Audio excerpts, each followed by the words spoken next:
बिस्मिल्लाहिर्रहमानिर्रहीम।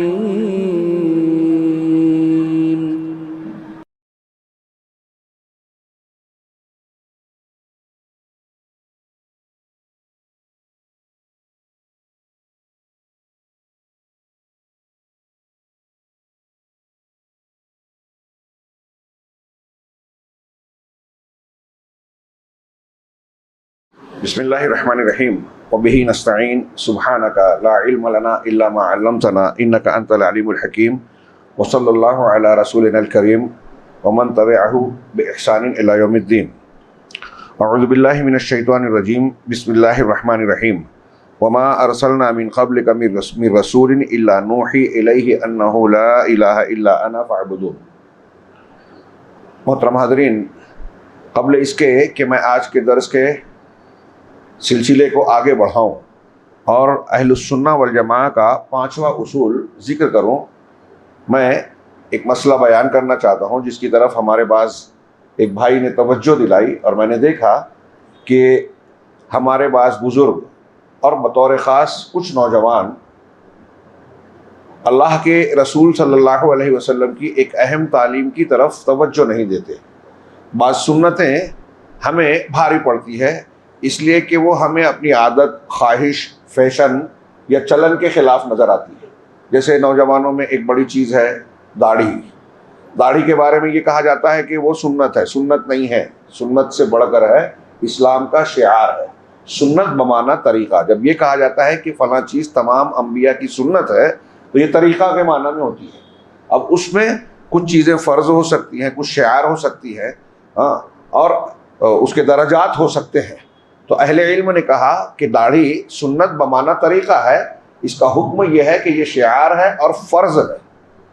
इसलिए कि अल्लाह के नबी सल्लल्लाहु अलैहि वसल्लम ने जहाँ जहाँ दाढ़ी के लिए कहा है ऑर्डर और हुक्म दिया है। और शरीयत का उसूल यह है कि अगर कुरान और हदीस में कोई चीज़ अम्र और हुक्म से आए तो जब तक कोई करीना ना आए कि ये अम्र फ़र्ज़ के लिए नहीं है तब तक उसे फ़र्ज़ माना जाएगा। एक बात जिस चीज़ को बयान करना था वो ये कि टखने के नीचे से अपना इज़ार, आपकी तहबंद हो, पैजामा हो, पैंट हो, जीन्स हो, जो भी हो, जीन्स के बारे में अगर वो फिट है तो वो भी ठीक नहीं है। ऐसे लिबास आदाब शरई बताए गए हैं कि जिस्म के नशे व फराज ज़ाहिर नहीं होना चाहिए। ये बात कहना था कि इज़ार वगैरह जो है टखने के नीचे नहीं होना चाहिए। हम इन चीज़ों को छोटा समझते हैं, ये छोटी बात नहीं है। सहाबा कराम नबी करीम सल्लल्लाहु अलैहि वसल्लम की हदीस सुनकर दहल जाते थे, वईद वाली। मुस्लिम शरीफ की कई हदीसें हैं, थोड़े थोड़े से अल्फाज के फ़र्क से। मिसाल के तौर पर पहली रिवायत यह है कि अल्लाह के रसूल ने फरमाया, ला यंजुरुल्लाहु यौमल क़ियामा इला मन जर्र सौबहु ख़ुयला, कि जिस शख्स ने अपने कपड़े को तकब्बुर, घमंड की वजह से नीचे लटकाया, टखने के नीचे हुआ, तो अल्लाह ताला क़यामत के दिन उसे देखेगा नहीं। देखेगा नहीं का मतलब नज़र रहमत से नहीं देखेगा। दूसरी हदीस में ला यंजुरु इला मन जर्र सौबहु बतरन, ला यंजुरुल्लाहु यौमल क़ियामा इला मई यजुर्रु सौबहु बतरन, जो तकब्बुर, घमंड इतराते हुए नीचे लटकाए। हज़रत अबू बकर सिद्दीक़ रज़ी अल्लाह तआला अन्हु, यहाँ दो बात की दो जुमले में वजाहत कि हज़रत अबू बकर सिद्दीक़ का कपड़ा सरक जाता था नीचे। जब सुना तो डर गए, कहा अल्लाह के रसूल मेरा मामला ऐसा होता है, ये पेट आ गया, मैं ऊपर बांधता हूँ, सरक जाता है तहबंद। कहा तुम इसको ख्याला की वजह से नहीं करते बल्कि तुम ऊपर बांधते हो लेकिन नीचे हो जाता है। हाँ, अल्लाह जानता है तुम उन लोगों में से नहीं हो जो ये ख्याला से करते हैं। ये एक बात। अब हमारे यहाँ कुछ लोग तावील करते हैं, जो लोग लटकाते हैं वो कहते हैं कि मैं लटका तो रहा हूँ नीचे लेकिन मेरे अंदर घमंड नहीं है।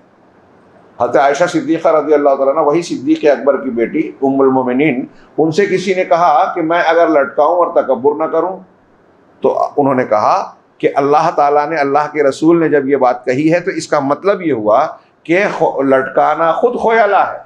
आपने लटकाया मतलब आपके अंदर तकब्बुर है। अल्लामा इब्न तैमिया कहते हैं कि जो दिल में होगा वो अमल में आएगा। आपके दिल में जिस चीज़ का जो अकीदा, जो फिक्र है, उसका असर आपके ऊपर आएगा। तो ये मुस्बिल इज़ार, अल्लाह के रसूल सल्लल्लाहु अलैहि वसल्लम की एक हदीस ये भी है कि एक शख्स ने यह अमल किया तो अल्लाह ने उसको ज़मीन में धंसा दिया। वो तो इतरा कर चल रहा था, अल्लाह ने धंसाया और क़यामत तक वो धंसता रहेगा।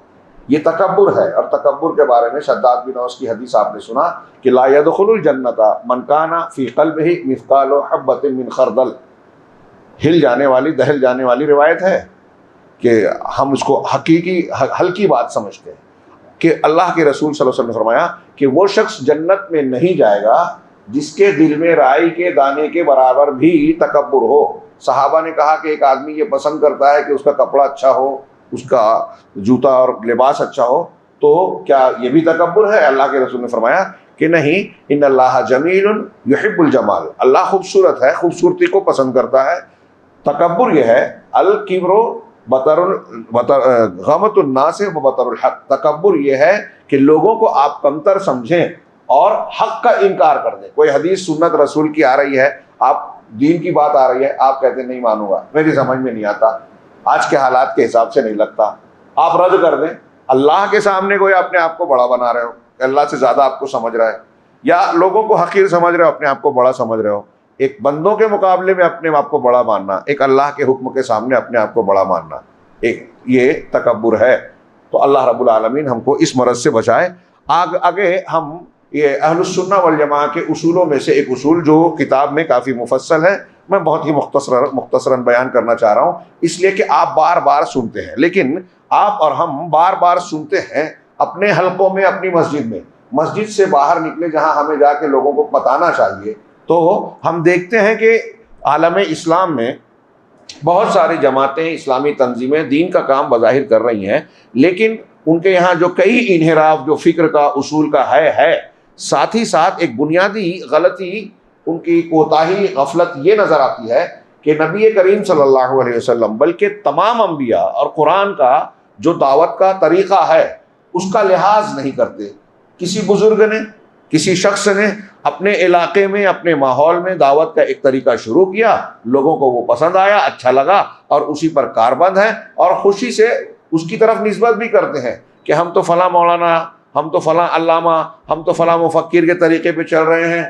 हिंदुस्तान में ही कई इस तरह के तरीके चल रहे हैं। कादियान से तो एक नबूवत पैदा हो गई थी जो कुफ्र है, उसकी बात हम नहीं करते। कुछ लोग मुनकिरीन हदीस हैं, यहाँ हिंदुस्तान की शख्सियात से मुतासिर हैं, कुछ दीन के इकामत दीन के नाम पे हुकूमत के चक्कर में, कुछ लोग फ़ज़ाइल के मामले में। आप उनको देखिए कि वो खुल के ये कहते हैं कि उनकी फ़िक्र, उनका तरीक़ा एक मखसूस शख्सियत की तरफ निस्बत रखता है, अंबिया के तरीक़े पे नहीं है। और ये कोई तंज की बात नहीं, गौर करने की बात है कि अगर आप कोई दीन का काम कर रहे हैं और अल्लाह और रसूलुल्लाह सल्लल्लाहु अलैहि वसल्लम की तालीम के मुताबिक नहीं कर रहे हैं, तो पहले तो ये कि उसमें बरकत नहीं होगी, कि आपका वो तरीक़ा दावत, आपकी वो मेहनत शरीयत के ऐन मुताबिक नहीं है। दूसरा ये कि नतीजे के एतबार से भी वो कारगर नहीं हो सकती। सबसे बेहतरीन तरीक़ा, सबसे मुअस्सिर, असरदार बात क्या होगी? नबी की। नबी से अच्छी बात कोई हो ही नहीं सकती। आप अल्लाह के नबी सल्लल्लाहु अलैहि वसल्लम की दावत का नतीजा देखिए, पूरी दुनिया और इस्लामिक पूरी तारीख़ में, इस्लामी नहीं इंसानी तारीख़ में, ये यूरोप के गैर मुस्लिमों को भी एतराफ़ है। आपने बारहा सुना होगा दी 100 एक किताब लिखी एक ईसाई शख्स ने, और उसने दुनिया की बड़ी 100 शख्सियतों का जिक्र किया। वो खुद ईसाई है, लेकिन पहले नंबर पर उसने जनाब मोहम्मद रसूलुल्लाह सल्लल्लाहु अलैहि वसल्लम को जिक्र किया। और मुझे याद पड़ता है कि उसकी वजह उसने जो बताई, एक दो वजह, उसमें एक ये बताई कि मैंने मोहम्मद सल्लल्लाहु अलैहि वसल्लम को इसलिए पहला नंबर दिया है कि पूरी इंसानी तारीख में जितनी कम मुद्दत में आपकी शख्सियत ने इंसानियत पर जो असर डाला, तारीख का धारा मोड़ने में आपका जो किरदार है वो किसी और का नज़र नहीं है। ये मैं अपने अल्फाज में उसकी बात नकल कर रहा हूँ। एक दो शायद वजह और बयान की कि अल्लाह के नबी सल्लल्लाहु अलैहि वसल्लम का असर आप देखिए कि पूरी जिस वक्त आप की बासत हुई उस वक्त पूरी दुनिया में हालात क्या थे, जहालत और जाहिलियत का क्या आलम था। सिर्फ 23 साल जिंदगी किसी इंसान या शख्सियात को या समाज और माशरे को बदलना दुनिया का सबसे मुश्किल काम है। बच्चों को पालना, दुनिया में आप देखिए कि बकरी का बच्चा पैदा होता है 2 घंटे में दौड़ने लगता है, और दूसरे जानवर, इंसान का बच्चा सबसे देर में चलता है, सारी चीजें सबसे देर में सीखता है। तो इंसान के बच्चों की परवरिश करना, और फिर अगर उनका जहन व दिमाग, फिक्र ख्याल कोई ख़ास ढांचे में ढल गया हो तो उसको बदलना ये कोई आसान काम नहीं है, और ये नबियों का काम था। आप थोड़ी देर के लिए, मैं लंबी बात ना हो इसके लिए सिर्फ एक मिसाल दूं कि आप जानते हैं हज़रत नूह अलैहिस्सलाम एक साहिब अज़्म पैगंबर उन्होंने 950 साल दावत दी। कुरान कहता है 950 साल, क्या मुद्दत होती है। और उसके बाद नतीजे में आप देखिए, वो सूरह नूह में पढ़िए, इन्नी दावत तो कौमी लैलो व नहारा। अजीब लगता है, रोना आता है पढ़ के कि एक पैगंबर वाकई कैसी अजीमत, कैसी हिम्मत और कितना हौसला रखते थे। दिन और रात मैंने दावत दी परवरदिगार, ऐसा किया, ऐसा किया, ऐसा किया।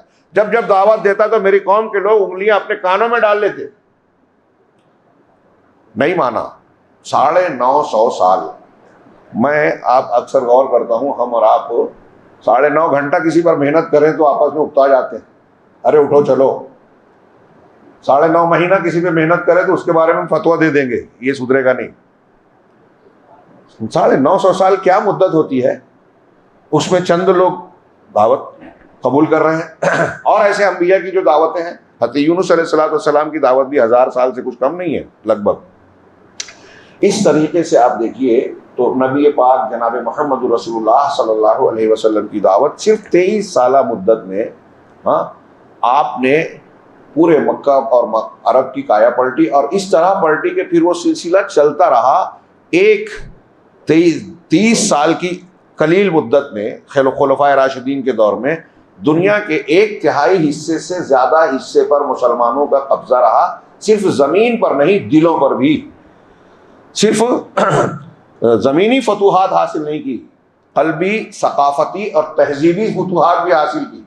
ये दुनिया में किसी भी मजहब में आपको नहीं मिलेगा। और ये भी देखिए कि बाद में मुसलमान जब दीन से दूर हुए पूरी सारी इस्लामी तारीख में, तो अगरचे मुसलमान कहीं कहीं कमजोर पड़ गए, सियासी तौर पर, हुकूमती सतह पर मुसलमान शिकस्त से दो चार हुए, लेकिन इस्लाम कभी नहीं हारा।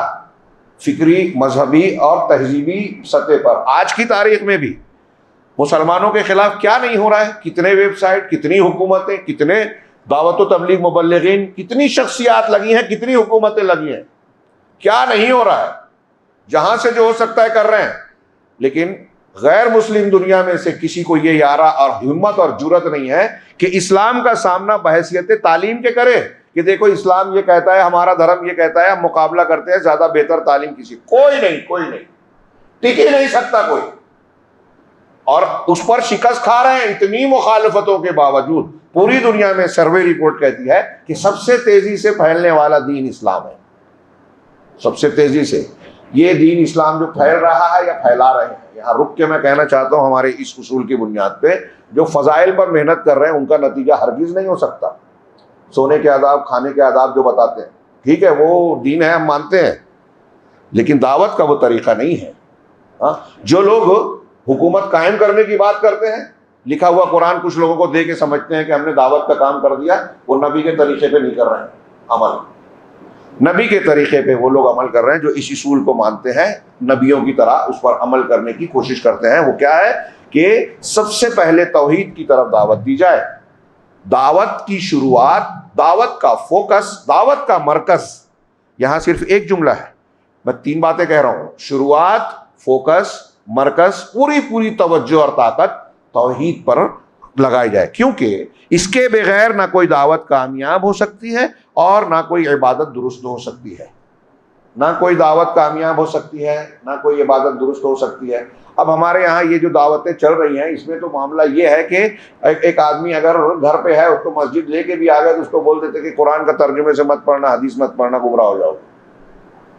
कुरान हदीस से गुमराह हो जाएंगे। कहा नहीं, बगैर उस्ताद के पढ़ोगे तो। एक आदमी पॉप सिंगर है, बरतानिया का था, बीमार पड़ा, हॉस्पिटलाइज्ड हुआ। उसके सगे भाई ने एक अंग्रेजी कुरान का तर्जुमा, वो बैतुल मक़दिस गया था, उसके एक मुस्लिम दोस्त ने उसको गिफ्ट दिया, तोहफा दिया कि ये हमारी किताब है, आप पढ़िए, दावत का तरीका। अब उसके पास था तो देखा कि हमारा भाई जो है वो एडमिट है, उसको मज़ाहिब को पढ़ने की मतलब बहुत शौक है, तो उसने कहा कि ये देखो मुसलमानों की किताब है, मुसलमान इसको पढ़ते हैं, उनका आसमानी किताब कहते हैं, आप भाई आपको जो है मजहबी किताबें पढ़ने का शौक है, ये पढ़ लो, अभी एडमिट हो तो घर पे फुर्सत है। जब उन्होंने कुरान पढ़ा, तो दिल में घर करता चला गया। उनका बयान पढ़िए, यूसुफ इस्लाम उनका नाम था, बाद में इस्लाम लाने के बाद, पहले वो पॉप सिंगर थे बरतानिया के, बाद में इस्लाम लाए, स्कूल बनाया, उनके लेक्चर्स होते थे यूरोप वगैरह में भी, कुवैत में यहूदियों की तरफ से कत्ल की धमकी आती थी, क्योंकि घर का आदमी पोल खोलता था, ईसाई से इधर आए थे। तो इन्होंने तौबा की, और उनका पहले का और बाद का फोटो आप देखेंगे तो पहचानेंगे नहीं। कुरान पढ़ के वो इस्लाम कबूल किया। तो एक गैर मुस्लिम कुरान पढ़ के इस्लाम समझ लेता, और उसने क्या कहा, उन्होंने, उनका बयान आप पढ़िए किस चीज से मुतासिर, कहा कि मैं तौरात इंजील सब पढ़ चुका था, बहुत सी चीजें, कुरान नहीं पढ़ा था और उसकी तरफ तवज्जो भी नहीं थी। भाई ने जब दिया तो ना चाहते हुए पढ़ने लगा। तो तौरात और इंजील की तसलीस वाली तालीम, नसरानियत या ईसाइयत जिसको हम कहते हैं, नसरानियत की तसलीस, 3 खुदाओं की तालीम मुझे समझ में नहीं आती थी, अननेचुरल लगती थी, मुझे अपील नहीं करती थी, मुझे बहुत दिल में खटक होती थी कि ये समझ में नहीं आती बात, और वाकई नहीं समझ में आती है। और ईसाई पादरियों से भी आप सवाल करें तो अलग अलग ढंग से जवाब देंगे, आपको सेटिस्फेक्शन नहीं मिलेगा, इत्मीनान मुतमईन नहीं करेंगे। तो कहा कि मुझे इत्मीनान नहीं था तसलीस पर, इसमें मानता तो था इंजील को और पढ़ता भी था, लेकिन मुतमईन नहीं होता था। जब कुरान पढ़ा और कुरान में अल्लाह की तौहीद पढ़ी तो बस दिल में बात उतरती चली गई। ये फितरी चीज लगी, हकीकी बात लगी, हक लगा और दिल में घर कर गया, कलमा पढ़ लिया बिलाखिर। अब सोचिए थोड़ी देर के लिए, यहाँ बीच में मैंने एक बात और, एक तो तौहीद बताना थी, साथ में एक और नुक्ता मोटा, कि एक गैर मुस्लिम कुरान डायरेक्ट पढ़ के इस्लाम समझ सकता है, एक मुसलमान कुरान डायरेक्ट नहीं पढ़ सकता। ये हमारे यहाँ लोगों ने पाबंदी लगाई है, तकलीद की कारीगरी है जनाब, अजूबाकारी। हाँ, कुरान को आज़ादाना नहीं पढ़ा जाएगा, उसके उसूलों से पढ़ा जाएगा। आज़ादाना जब पढ़ता है कोई शख्स, उसूलों का लिहाज नहीं करता, गलत उसूल इख्तियार करता है, गलत इमाम और आलिम के पीछे चलता है, तो कुरान की फिर गलत तफसीरें भी कर बैठता है, लिहाजा उसका लिहाज किया जाए। ये एक अलग बहस है। फिलहाल हमारा फोकस या हमारी बहस इस उसूल पर है कि अहलुस सुन्ना वल जमाअह का तरीका ये है कि सबसे पहले तौहीद की दावत दी जाए, क्योंकि तौहीद के बगैर कोई दावत कामयाब नहीं हो सकती और ना ही कोई इबादत दुरुस्त हो सकती है। बल्कि यहाँ एक जुमला उन्वान में ही ये होना चाहिए, हाँ, कि तौहीद के बगैर किसी नबी की दावत की शुरुआत नहीं होती। नबियों की दावत का तरीका यही है, जैसा कि मजमून में बयान किया जा रहा है। मैं यहाँ जो शेख ने दलीलें दी हैं, उन दलीलों का तेज़ी से तर्जुमा करता हूँ। वमा अरसलना, अल्लाह ताला का पहला इरशाद, वमा अरसलना मिन क़ब्लिका मिन रसूलिन इल्ला नूही इलैहि अन्नहु ला इलाहा इल्ला अना फ़अबुदून। और हमने आपसे पहले कोई भी नबी, कोई भी रसूल नहीं भेजा। मा अरसलना मिन क़ब्लिका मिर रसूलिन, अरबी जानने वाले समझते हैं कि मा नाफिया और मीन के बाद नकरा, ये उमूम का माना देता है, कोई भी नबी, एक भी इसमें एक्सेप्शन, इस्तिस्ना नहीं है, कोई भी नबी नहीं भेजा, इल्ला मगर नूही इलैहि, हम उसकी तरफ ये वहय करते थे, ये ऑर्डर देते थे, आसमान से हुक्म देते थे, क्या कि अन्नहु ला इलाहा इल्ला अना फ़अबुदून, ये कि मेरे सिवा कोई माबूद नहीं, सो मेरी ही इबादत करो। सारे रसूलों की तरफ ये वहय की गई। इसमें एक ही आयत में कई बातें मालूम पड़ती हैं। हर हिसाब से पहले बहुत से रसूल आए, ये बात, हर नबी की तरफ वहय की गई, तभी वो रसूल हुआ, सच्चा रसूल। दूसरी बात, तीसरी बात कि हर नबी की दावत तौहीद है, यानी तौहीद और उसूल में अंबिया की दावत में कोई फ़र्क नहीं है। एक बात याद रखिए कि जो अकायद है, ईमान बिल गैब, युमिनून बिल गैब जो कहते हैं, गैबियात पर ईमान मुसलमानों में हज़रत आदम से लेकर जनाब मोहम्मद रसूलुल्लाह सल्लल्लाहु अलैहि वसल्लम तक किसी भी नबी की तालीम में फ़र्क नहीं है। अल्लाह पर ईमान, फरिश्तों पर ईमान, किताबों पर जो जब तक नाजिल हुई पहले, और फिर तकदीर पर, आखिरत के दिन पर, ये ऐसी चीज़ें जिसमें रद्द बदल की कोई गुंजाइश है ही नहीं, सवाल ही पैदा नहीं होता। तो इनमें कोई फ़र्क नहीं है। फ़र्क जिन चीज़ों में हुआ वो अहकामात में हुआ, हालात के एतबार से। हज़रत आदम अलैहिस्सलाम के ज़माने में, हाबिल काबिल वगैरह के ज़माने में बहन भाई की शादी हो सकती थी, क्योंकि उस वक्त बहुत सारे ख़ानदान थे ही नहीं अलग अलग। तो कहते हैं कि शुरू में जुड़वा बच्चे पैदा होते थे, 2 लड़के 2 लड़कियाँ, एक लड़का एक लड़की, एक लड़का एक लड़की। तो जो एक साथ पैदा हुए उनके अंदर नहीं होती थी, ऐसा कहा जाता है तफसीरी रिवायत में। दूसरे के साथ पैदा हुए उससे होती थी। तो ये उस वक्त की ज़रूरत थी, फिर बाद में ये मनसूख हो गया, अब वो हराम है। तो ऐसे हालात के एतबार से कुछ अहकामात में तब्दीली हुई, शरीयत की बुनियादों में फ़र्क नहीं है। दूसरी आयत, अल्लाह ताला का इरशाद, शरअ लकुम मिनद्दीन मा वस्सा बिही नूहा। हमारे यहाँ हमारे तहरीकी भाई, जमात इस्लामी वाले, मैं उनके दरमियान रहा हूँ, मेरे दोस्त अहबाब रहे हैं। उनके यहाँ एक इस्तिलाह चलती है, उस वक्त हंसी आती है, अब गुस्सा भी आता है। हाँ, उनके इस बात पर वो कहते थे या कहते हैं कि तहरीकी आयतें, कुरान की तहरीकी आयतें, यानी तहरीक इतना ज़्यादा उनके जहन और दिमाग पे सवार है। तहरीक वाली इस्तिलाह शरीयत की नहीं है, इस्लाम की नहीं है। यहाँ हमारे यहाँ दावत है, दावत। तहरीक बोल देते हैं, तहरीक शहीदैन, तहरीक ये वो, इस माना में कि वो एक मिशन और काम चला मुनज़्ज़म तरीके पे, वरना जो उसका माना मफहूम बैकग्राउंड है ना, उसका इतलाक दावत दीन पर करना शरई माना में ठीक नहीं लगता। तो आयतों, कुरान की आयतों में भी उन्होंने तहरीकी आयत, तो उनकी तहरीकी और बुनियादी एक आयत ये बयान की जाती है। और वो जो मौक़िफ़ बयान करते हैं मौलाना अबुल आला मौदूदी साहब और दूसरे लोग, के अबुल आला भी कहना सही नहीं है लेकिन उनका नाम था, ज़बान पे आ जाता है। तो बहरहाल उनके यहाँ जो है ये जो हुकूमत इलाहिया इकामत दीन की इस्तिलाह चलती है, वो बेसिकली इस आयत से निकालते हैं और इकामत दीन का एक महदूद माना बयान करते हैं, जबकि इकामत दीन का वो माना जो अम्बिया ने बयान किया, जो यहाँ नज़र आता है, जिसकी तफसीर आप उठा के देख सकते हैं, वो बहुत वसी है। और उस इकामत दीन के माना में स्टार्ट दावत की मेहनत तौहीद से होती है, और यहाँ वो बात नहीं है। तागूत की हुकूमत और हाकिमियत की सिर्फ बात की जाती है। हाँ, रुबूबियत का एक हिस्सा, पूरा भी नहीं, रुबूबियत का एक हिस्सा, या उसको अगर कानून मानने के एतबार से लेवें तो उलूहियत का एक हिस्सा उसका माना करके उसी तक महदूद रखा जाता है। तौहीद वहाँ है, बाकी वहाँ से निकल गए तो आप वहदतुल वजूद बनाए, पक्की कब्र बनाए, वो हुकूमत से लड़ेंगे। यहाँ सामने कब्रस्तान में पुख्ता कब्रें बनी हुई हैं। अल्लाह के रसूल सल्लल्लाहु अलैहि वसल्लम ने अपने ज़माने में हज़रत अली को भेज के पुख्ता कब्रों को तोड़वा दिया था। हज़रत अली ने अबुल हय्याज को भेज कर तोड़ा था। आज हमारे यहाँ कोई दावत वाला गिरोह इसकी हिम्मत नहीं करेगा, बोलने की भी हिम्मत नहीं करते। ये तौहीद की तालीम है।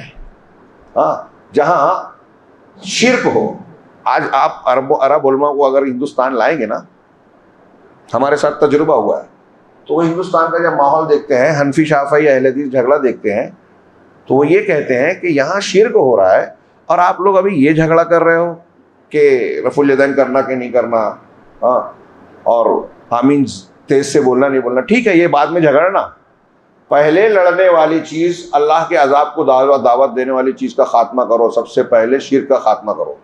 हम लोगों का ट्रेनिंग कोर्स था दिल्ली में, उसमें जामिअतुल इमाम रियाज के असातिज़ा आए थे। शेख अब्दुल हमीद रहमानी रहमहुल्लाह इंतकाल हो गया। उन्होंने वो उन अरब उलमा को छुट्टी के टाइम में घंटा 2 घंटा दिल्ली के तारीख़ी मकामात पर घुमाते थे। एक दिन जुमेरात या जुमा के दिन लेके चले गए उनको वहाँ, जो निज़ामुद्दीन का जो था, निज़ामुद्दीन औलिया की का मकबरा, और वहीं तबलीगी जमात का मरकज़ भी है पड़ोस में। उनको ले जाके दिखा दिया। अरब उलमा वो जब वहाँ से आए ना, तो किसी आलिम ने उस दिन हमको पढ़ाया नहीं।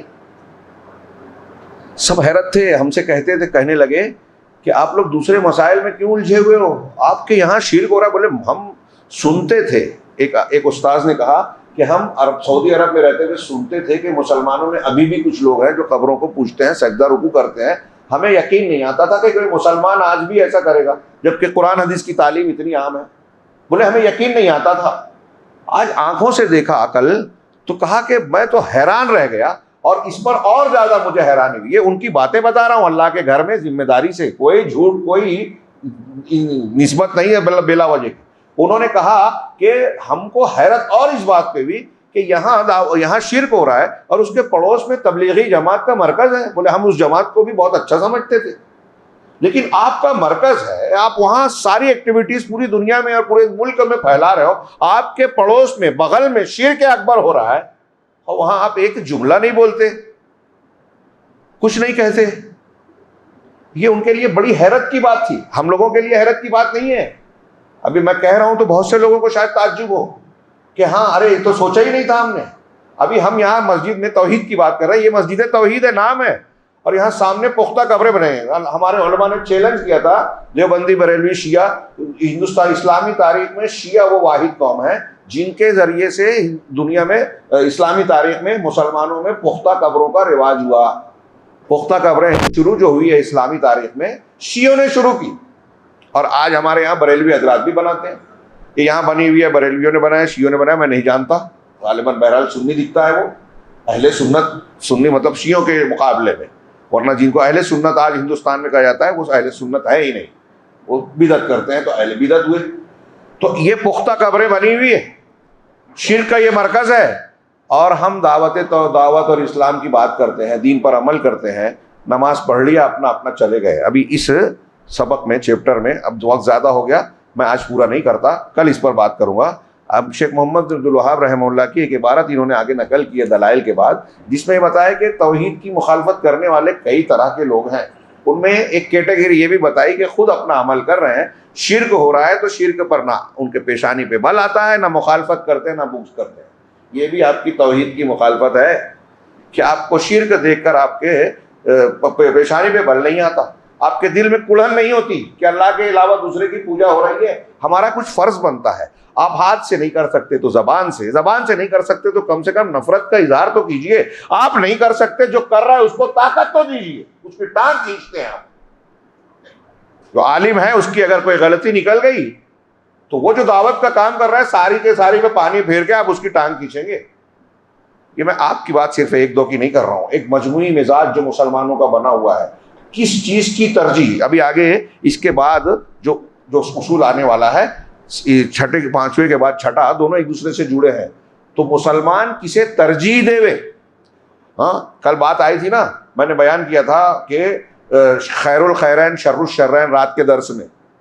उसके और भी कई शक्लें हैं जिसमें अर्जहुल मसलहतैन अखफ़ुद दररैन, इन उसूलों को बयान किया जाता है कि दो जगह अगर हमें चॉइस करनी है तो किसको इख्तियार किया जाए, किसको छोड़ा जाए।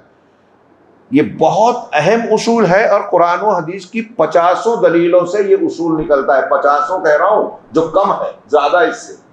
और अल्लामा इब्न तैमिया रहमहुल्लाह का कौल मैंने इशारतन नकल किया था रात में कि बहुत सारे अवाम तो अवाम, खवास और उलमा भी इस उसूल को, इन उसूलों को का लिहाज नहीं करते कि कहाँ किस चीज़ को चॉइस करना चाहिए, किस चीज़ को तरजीह देना चाहिए। तो पहली चीज़ ये सिर्फ कुरान की आयतें आज मैं पढ़ लेता हूँ, तशरीह इसकी कल करेंगे। वो ये कि अल्लाह ताला ने फरमाया शरअ लकुम मिनद्दीन मा वस्सा बिही नूहा वल्लज़ीना अवहैना इलैक, कि अल्लाह ने तुम्हारे लिए, अल्लाह ने तुम्हारे लिए दीन का वही तरीक़ा मुकर्रर किया है, शरीयत मुकर्रर की है जिसका ताकीदी हुक्म उसने नूह को दिया। माँ क्या है, माँ वस्सा बिही नूहन, जिसकी वसीयत इंसानों में हम कहते हैं कि दुनिया से जाने से पहले एक आदमी जो ख़ास ऑर्डर या ख्वाहिश लिख के बोल के जाता है उसको कहते हैं ये वसीयत है, मरने वाले भी। अल्लाह की वसीयत, अल्लाह को तो मौत और नींद भी नहीं आती। वसीयत का माना यह होता है ताकीदी हुक्म, ऐसा हुक्म, सिर्फ ऑर्डर नहीं, ऑर्डर के अंदर ताकीद है, सख्ती है कि ताकीदी हुक्म हमने नूह को दिया और जिसकी वही हमने आपकी तरफ की। वमा वस्सैना बिही वल्लज़ी अवहैना इलैक वमा वस्सैना बिही इब्राहीम व मूसा व ईसा, और जिसकी वसीयत ताकीदी हुक्म हमने इब्राहीम को की, मूसा को की, ईसा को की। क्या की? अन अकीमुद्दीन वला ततफर्रकू फीह, वला ततफर्रकू फीह, कि दीन की इकामत करो और उसमें तफरका ना डालो। तहरीक की बुनियादी आयत, कि दीन की इकामत दीन, एक पूरी जमात ने यहीं से इस्तिलाह ले ली। अब इकामत दीन का मतलब क्या? तो वो कहते हैं कि दीन कायम करने के लिए गलबा चाहिए। गलबे का मतलब हुकूमत चाहिए। ये ऐसी बात कहते हैं जो दुनिया में किसी एक नबी ने भी इस तरह नहीं कहा कि मैं इसलिए आया हूं कि हुकूमत हासिल करके कायम करूं इस्लाम को। नोट कीजिए, ये एक नबी ने भी ये नहीं कहा। नबियों का तरीका आप कुरान में देखिए, कहते थे कौम से कि इन्नी लकुम मिनन्नास से, मैं तुम्हारा खैर चाहता हूँ, भला चाहता हूँ, दावत तौहीद दे रहा हूँ। और अल्लाह का ये वादा है कि अगर आप ईमान और अमल साले करोगे तो अल्लाह हुकूमत देगा। तुमको हुकूमत नहीं बनानी है। अगर नबी ये बोलने लगते कि हमको गवर्नमेंट बनानी है, हुकूमत बनानी है, तो लोग बोलते कि ये भी सियासी पार्टियों के जैसे हैं, वह हुकूमत चाहते हैं, बड़ी बड़ी बातें कर रहे हैं, वादे कर रहे हैं, मंशूर बता रहे हैं कि आप मुझको ये करो तो मैं तुम्हारा ये भला करूँगा, वो भला करूँगा, दुनिया और आखिरत के वादे कर रहे हैं। हाँ, हकीकत में इनको हुकूमत चाहिए जो दूध देती हुई गाय है। ये फ़ायदा देने वाली चीज़ है हुकूमत। जब हुकूमत मिल गई तो सब वादे किनारे, गारंटी रह जाती, बोलने की बात, जुमले की बात कही जाती उसे। तो अंबिया का भी यही शुमार होता, लेकिन अंबिया कराम ने कभी सियासी या हुकूमत की बात इस तरह नहीं की। ये अल्लाह का वादा था। सतह पर जहाँ मुखातब है, पहले सही बात है कि बड़ों को, कौम के सरदारों को मुखातब किया, वो नहीं माने, पब्लिक को मुखातब किया। तौहीद की दावत दी और तौहीद से ही इस्लाह की। नबी करीम सल्लल्लाहु अलैहि वसल्लम ने, जो मैंने शुरू में बात की कि 23 साल ज़िंदगी में काया पलट कर दी पूरी इंसानी तारीख में, जिसकी मिसाल नहीं मिलती। वो तौहीद के मुताबिक किताब और हिकमत की तालीम और तज़किये की जो तालीम है, तरीक़ा है, वो हमें देखना चाहिए। आज भी अगर हम चाहते हैं कि मुसलमानों को क़ुव्वत मिले, इज़्ज़त मिले, अल्लाह रब्बुल आलमीन इनको इनके किरदार पर लगाए इज़्ज़त के साथ और दूसरी कौमें इनसे सीखें, तो हमें वही तरीक़ा इख्तियार करना होगा दावत व तबलीग में, दीन में, दावत में, जो अम्बिया का है। और उसकी शुरुआत जब हम करेंगे तौहीद से। अगर किसी कौम में शिर्क है तो वहाँ कभी कोई तौहीद के अलावा कोई दूसरी तालीम से शुरुआत नहीं की जा सकती, नहीं करना चाहिए। और तौहीद आ भी जाए तो बार बार तौहीद का सबक दोहराते रहना चाहिए, ये भी ध्यान रहे। आप और हम ये समझते हैं, हमारे यहाँ ख़ानदानी लोग ऐसा समझते हैं कि हम तो मुसलमान घर में, अहले हदीस घर में पैदा हुए, हमारी तौहीद सब ठीक ठाक है। नहीं, बहुत बड़ी गलतफहमी है। मैंने बहुत से अहले हदीसों को देखा, हाँ, कोई जादू टोने में चला गया, कोई गंडे तावीज़ कर रहा है, कोई अकीदे की दुकान खोल लिया। अकीदे की दुकान बोल रहा हूँ, लिख लीजिए, ये जादू टोने की, यहाँ पैसे भी लेते हैं, अकीदा भी ख़राब करते हैं, तौहीद भी बिगाड़ देते हैं। और चूंकि अहले हदीस से निस्बत है, इसलिए सब कुछ करके कुरान हदीस के दायरे से बाहर ही भी नहीं जाते। ये भी आजकल के कुछ अहले हदीसों का बड़ा कमाल है। एक साहब ने मुझसे कहा कि मैं कुरान हदीस के खिलाफ काम कभी नहीं करता, उनकी कई बातें मेरे सामने थी, तो मैंने कहा आप जुमला थोड़ा दुरुस्त कर लीजिए। ये मैं उनके वाक़े से हम सबको याद दहानी कराना चाह रहा हूँ, अपने आप को भी। उनसे कहा कि ये जुमला आप सही कीजिए, जो आप कह रहे हैं ये आपकी गलतफहमी है। कहा क्या जुमला बोलूँ? कहा ये जुमला बोलो कि कुरान हदीस मेरे खिलाफ हो ही नहीं पाते, मैं कुछ भी करता हूँ कुरान हदीस को अपने हिसाब से कर लेता हूँ। ये तशरीह में ये हुआ। आजकल ऐसे ही हैं, वो बोलते ना कि मैं कुरान हदीस के खिलाफ नहीं जाता, जाते हैं लेकिन मानते नहीं है कि कुरान हदीस मेरे हिसाब से चल रहे हैं, अपने हिसाब से घुमा लेते हैं। और वाकई ये चीज़ हंसने की नहीं, रोने की है। एक आदमी आज बहुत सारी चीज़ें ऐसी है जो जादू टोने की कर रहा है, खुली खुली ऐसी बात कर रहा है जो कुरान और अकीदा तौहीद के खिलाफ है। उसकी अहले हदीसियत और तौहीद पर धब्बा भी नहीं लग रहा है। ये मैं सबकी बात नहीं कह रहा हूँ, कोई मेरी इस बात को नकल करके पूरी जमात अहले हदीस को ना बोले। ये कुछ अनासिर इस तरह के हर जगह होते हैं, अपने मकासिद के लिए, या कुछ शैतान का गलबा हो गया हो, कुछ इनराफ हो गया हो, गलत फहमी हो गई। अल्लाह सबकी इस्लाह करे, उनकी भी हमारी भी। और इस सिलसिले में जब एक देखते हैं कि पुराने दूसरे हमारे अहले हदीस उलमा भी ये करने लगे हैं, तो हमारी माएँ बहनें, ख़ास तौर से औरतों में ये चीज़ें बहुत ज़्यादा पाई जाती हैं। वो भी अपना अकीदा दाव पे लगा देती हैं, पैसा भी देती हैं, ईमान भी बेचती हैं। ये छोटी बात नहीं है, इसको समझना चाहिए। ये जो जुमला है अन अकीमुद्दीन, दीन की इकामत करो, दीन को कायम करना क्या है? दुनिया के मुफस्सिरीन की तफसीरें उठा के देखिए, ये तहरीकी लोगों को छोड़कर, जो मोतबर मुफस्सिरीन है, जो उलमा है, मुफस्सिरीन है। हाँ, मौलाना अबुल आला मौलवी साहब आलिम नहीं थे, उन्होंने हुकूमत और इकामत के दीन का इतना ज़बरदस्त तशरीह की कि हुकूमत कायम करना है, अब उसके लिए नमाज भी उसकी मतलब जो है वजह और ज़रिया बना दिया, रोज़ा हज ज़कात के ट्रेनिंग कोर्स बता दिया। जबकि नमाज रोज़ा ये बेस है, ये इबादत है, मकसूद अल्लाह ने जो पैदा किया उस मकसद से जुड़ी हुई चीज़ है, और ज़िमनी फ़ायदे इसके जो नीचे हैं वो अलग है। तो मकसद को उन्होंने ज़रिया बना दिया, ज़रिए को मकसद बना दिया। मकसद और ज़रिए समझ रहे हैं आप लोग? क्या एम और क्या बोलेंगे? हाँ, एम्स एंड ऑब्जेक्ट्स, ये फ़र्क कर दिया, एक की जगह दूसरे को, दूसरे की जगह एम को तो दूसरे को। तो यहाँ इकामत दीन का मतलब उन्होंने कहा इकामत हुकूमत, और हुकूमत कायम होगी तो हम इस्लाम नाफिज करेंगे। ऐसा कभी किसी ने नहीं किया और ऐसा हो भी नहीं सकता। आपको अगर हुकूमत मिल जाए तो आप दूसरे दिन ऑर्डर पास करें कि शराबबंदी हो गई, सारे लोग छोड़ के जो है साफ सुथरे हो जाएंगे, ऐसा नहीं है। अंबिया का तरीक़ा या इस्लाह का तरीक़ा तरबियत से होता है। तरबियत का ताल्लुक दिल के फैसले से होता है, और दिल बदलता है अकीदे से, तौहीद से बदलता है।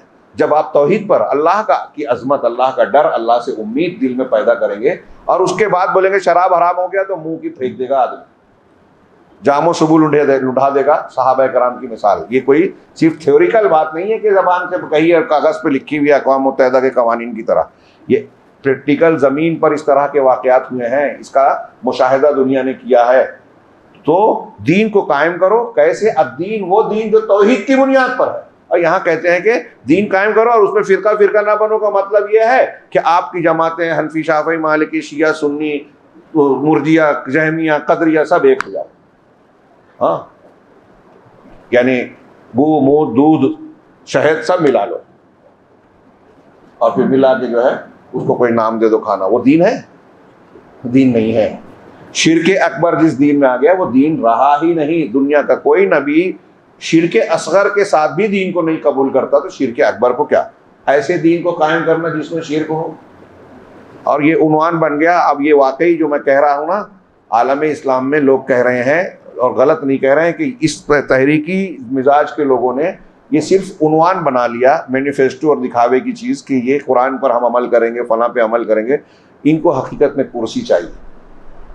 अल्लाह को नहीं पहचानते और अल्लाह के दीन के एक नफाज की बात करते हैं। जहाँ जहाँ इनको कहीं हुकूमत मिली भी तो कहीं कायम नहीं किया हुकूमत।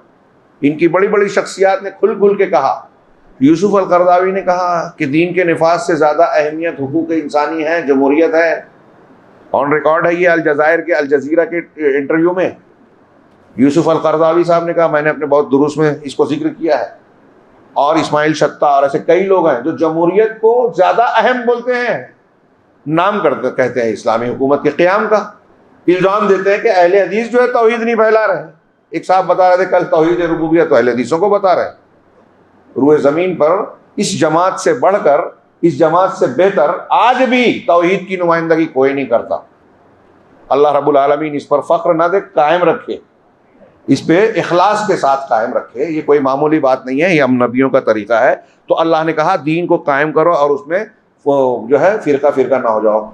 इससे पहले 5 पैगम्बरों का जिक्र है। नूह का आपकी तरफ वही की, नूह की तरफ वही की, इब्राहीम, ईसा, मूसा, ये 5 पैगम्बरों को बाद उलमा कहते हैं कि इस आयत में और सूरह अहज़ाब की एक आयत में, सूरह शूरा की, ये सूरह की है, सूरह अहज़ाब की आयत में 5 पैगम्बरों का जिक्र है। ये पैगम्बरों में, रसूलों में उलुल अज़्म रसूल है।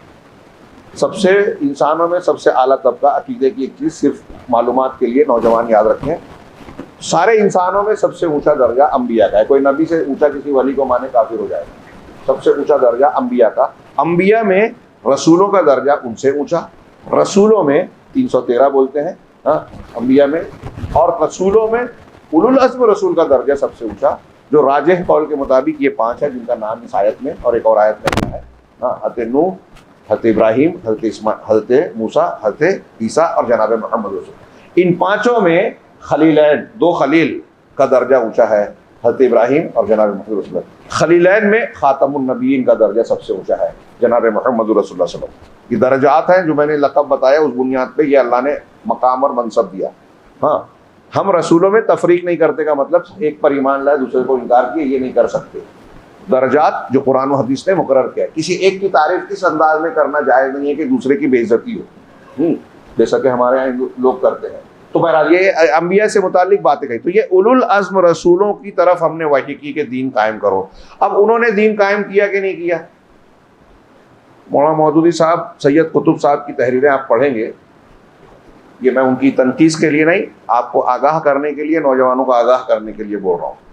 उनकी तहरीरों में आपको कहीं खुला इशारा और वजाहत मिलेगी कि अंबियाए कराम, कई नबी फेल हो गए अपने काम में, नौजुबिल्लाह। कभी ज़रूरत पड़ी तो उनकी इबारत के साथ बात करेंगे। फेल हो गए कि दीन कायम नहीं कर पाए।